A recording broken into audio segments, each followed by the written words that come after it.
everybody getting set for the big race. But at the moment, the HQ Holdens are on the track. Let's go back to our commentators now, Lee Diffie and Mark Osler. Yes, thanks, Matty White. HQ's on the grid, on the warm-up lap, I should say, coming round to the grid. Mount Panorama. Welcome Craig Denyer on board for commentary. Craig, these things never fail to turn on a good show here. When you're talking about 50 cars on the grid, there's always plenty of action. I actually never thought they built so many HQs back in 1972, Mark, but I'll tell you what, if they did, they're all here this weekend. Yeah, I don't think you can find an HQ in a wrecking yard anywhere in Australia now. They're all on the racetrack. I think this category actually kept all the motor wreckers alive during the recession because so many parts and panels were swapped over to this great racing category, which of course was born in Tasmania some years ago, has really become a national category. Let's have a look on the Shell Helix grid, how they line up today. Neville Haley and Peter Holmes on the front row. Row 2 is Peter Dane and Greg King. Okay, back on row 3, Sean Press and Glenn Wilson. From row 4, Jason Tilley and Charlie DeCino. Row 5, Bobby Hepburn and Ozzie Newhouse. Row 6, Richard Fairlamb and Rod Dawson. From position 13, Jamie Cartwright from the Gold Coast, Shane Drew, Robert Wright, and out of position 16, Robert Rubis. Out of 17, Anthony Edwards and Shane Beekoff. Row 10, David Doherty and Dave Cameron. Further back in the field from position 21, Glenn McDonald, then Jason Walsh, Steve Coulter and Michael Hibbert. Row 13, Bruce Toole and Greg Kring. Row 14, Peter O'Rourke and Leslie Johnston. Row 15, Gary Pilkington, then Steve Haley, Craig Bromley and Andrew Simpson. Yeah, they just keep coming, don't they? No shortage of HQs in Australia, and the reason why they're so successful is because they're very, very cheap to run. Yes, around about $5,000 to $7,000 you can build one of these cars. Mind you, some of the leading competitors have spent up to $25,000 to $30,000 just on engine development alone. It's the old red engine Holden 202, or the Chew because of its I guess, reputation for chewing up petrol and oil. But they're quite a competitive race package, aren't they, Mark? They certainly are. It's funny you say that about the cost. I was talking to Freddie Gibson about HQ Holdens, and he said, mate, if you leave the regulations free, I guarantee you we could spend $1 million developing an HQ Holden. It's interesting that back in 1972, when this model was first released, the lap times they set yesterday in qualifying and racing at around 2:58, 2:59 would have put them on the 33rd position of the grid back in the 1973 1,000k race here at Mount Panorama. And the really interesting thing is too, a lot of people have trouble making the comparison. Back in the glory days, if you like, of series production racing, we had GDHO Falcons, GDR Tiranas, Chrysler Chargers. If anyone cracked a 3-minute lap time around Mount Panorama, they were a star. This is the times they're doing now. And they're still doing it with drum brakes on the rear end, Bridgestone radial tyres, 3-speed gearbox. Some still run the 3 on the tree, the column shift. Most of the cars have floor shifts now.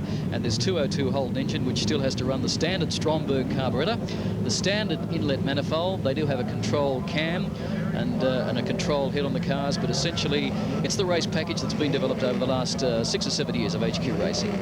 It's actually born down in Tasmania. It was started as a very cheap state formula for the guys down there in our southernmost state, and as soon as the East Coast got a whiff of it, it spread to the mainland. Now it's pretty much a national series. We're only a few moments away from the start.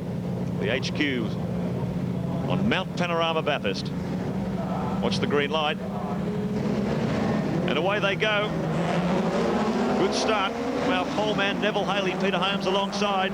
Peter Dane, Greg King and Sean Press are in there too. They're going to go side by side up the hill corner for the first time, but it's Haley taking advantage of that pole position. He's going to lead this big 50-car field up Mountain Straight for the first time. Jamie Cartwright goes through there too in his car, but tremendous start from Neville Haley. Sean Press actually won this race yesterday. Peter Dane tucking in there on the inside with the Bradley car, and now I think you'll find it's Peter Holmes making a run up on the outside of Haley.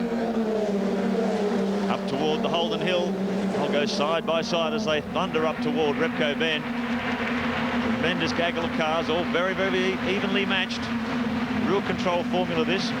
Designed so that no driver or no team can go and tweak the car and get some sort of big unfair advantage. Very much a starting formula. Look at the number of cars, 50 cars.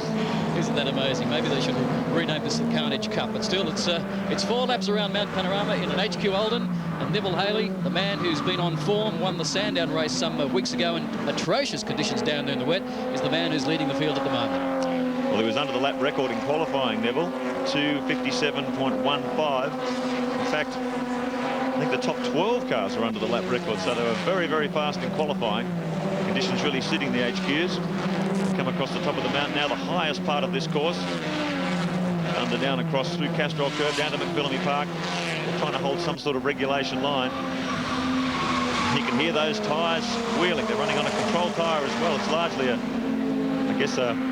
R-rated road tyre. But it really does squeal and squirm as these things work the suspension. The brakes hard coming down this side of the hill. Peter Dane is a Sydney driver who's just about won every HQ Holden race this year, 9 pole positions. This is the only race meeting where he actually hasn't been on pole position. There's a wheel running down the hill there, so someone's coming down there on a tricycle.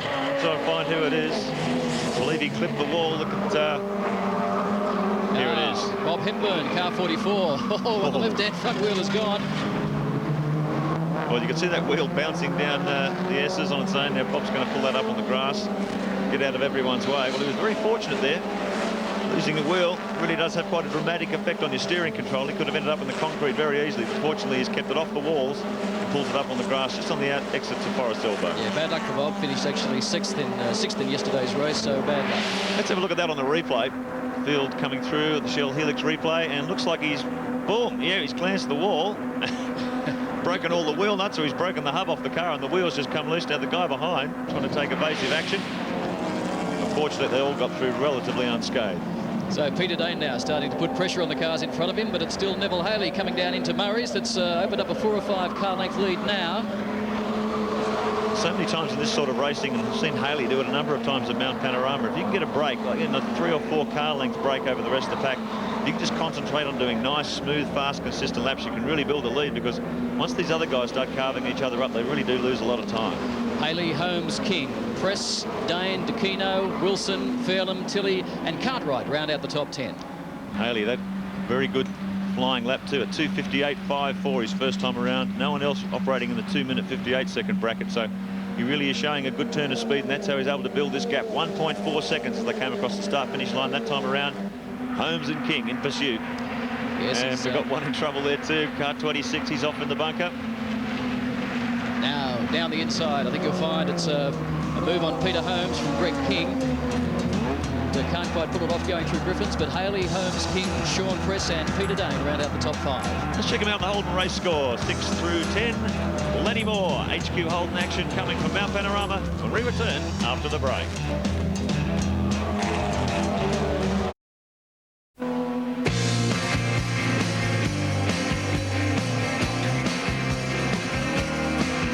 Welcome back to Mount Panorama Bathurst, Primus 1000 Classic Day. And we're more than halfway through this HQ 4-lap screamer for the HQ Holdens. We've had all sorts of drama in the break. Let's have a look at a few of these Shell Helix replays. Turning into Hell Corner, and aptly named, look, all hell's broken loose. Car 26, Johnson, Yes, off into the sand. That's Leslie Ann Johnson, the only female in HQ racing. And another one, this was coming on to pit straight. Another one's got loose, and he's spinning around. Look at that. He's got a big tank slapper on now, comes back the other way. Oh! Just managed to keep it off the wall. Peter Green in car 99.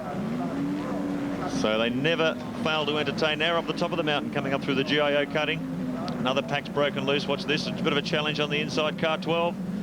Crunch. Little glance off the wall. Only a flesh wound, as Wayne Gardner would say. Yeah, that's Bruce Toole from the QF Motorsport team. He's actually sponsoring this race and has had a troubled weekend since he arrived, poor old Bruce. Well, he got a bit of exposure. So it's still Neville Haley leading Greg King, Peter Holmes, Sean Press, Peter Jane, Charlie DeCino, Greg Wilson and Jason Tilley. Plenty of action up front. Haley, although, was pulled out quite a bit, Mark, and the battle further back in the field with Sean Press now up into second spot. But Greg King there putting quite a bit of pressure too on the third place car of Peter Holmes at the moment. Well, that's what we were saying. Another replay here at Caltex Chase. Shell Helix replay takes you into the heart of the action. 64's going off, a bit of a ride across the countryside. It just manages to bring it back online, hopefully, and get it back on the black stuff. So there's the Levi's race score. Haley, King, 2.7 seconds. He really has pumped that lead out over Holmes, Press and Dane to top 5, 6 through to 10. Rubus rounding out the top 10. This is a 4-lap race, so 2 laps down, 2 laps to go here at Mount Panorama. Last lap for the HQ Holdens. 6.2 kilometres remaining. I think Haley's got this one stitched up. 2.5 seconds the lead. Oh, another one goes out. Does a bit of grass cutting. Manages to bring it back onto the road. There's Bradley. So there's a bit of an advantage when you have a car that isn't quite as low as the V8 supercars. You can actually do a bit of cross-country work and continue. And they do plenty of that. They're quite fast down Conrod Straight too, these cars. They're pulling sort of, you know, two sort of 200 k's or better, 130 mile an hour or thereabouts. Pretty the impressive. old torque. Yeah, it's pretty impressive for a car that's limited to a 3-speed manual transmission. And it's only producing about 140 brake horsepower under these tight engine regulations, so it's a pretty heavy car. So that once you get them wound up, a lot of momentum behind them, then you've got to stop them at the end of Conrod Straight. That's another drama. Especially with those rear drum brakes. But great to see the presentation has really lifted in this category too, with a lot of new sponsors coming in. Major sponsors like Boral have now joined in, and these guys have really lifted their presentation as they now make this HQ category a really national category. Up through Reed Park, at the top of the mountain for the final time. Haley, 2.5 seconds to lead over the battle for second, third and fourth. Press, Holmes and King. Peter Dane back in fifth. Charles DeQuino in sixth. Wilson, Tilley, Rubus and Fairland, they round out the top 10. So for the last time across the top of the mountain, the fans up there love these cars. I think you'd find quite a few HQ Holdens in the parking lot as well. Neville Haley doing a tremendous job. Was the winner of the IndyCar event earlier this year in that queue. It's only his third year of racing, so he's doing a tremendous job. Has a dyno in the back room of his own workshop at home, so he works constantly on developing more and more power out of these 202 engines. Always happens in motor racing, isn't it? No matter how much you try and control costs or regulations, there's always going to be someone who wants to push it to the 10th degree. Okay, down onto the long stretches of Conrod Straight for the final time. The HQ 4-lap sprint winding down. There's a bit of an aerodynamic battle going here. Look at the car tucked up behind there, trying to use that car in front to punch a big hole in the air. Yeah, this is Peter Holmes now making a run on the outside of Press, I think it is. Well, he used that pretty effectively too. He's going to go side by side. He's actually got in front of him. So if he can hold that position through Caltex Chase for the final time and pick up a good, strong position. Braking hard for Caltex Chase. The final time around, Neville Haley's got this one sewn up. It's a good battle for second, third, fourth and fifth. Yeah, Haley's done a tremendous job. Really hasn't put a foot wrong.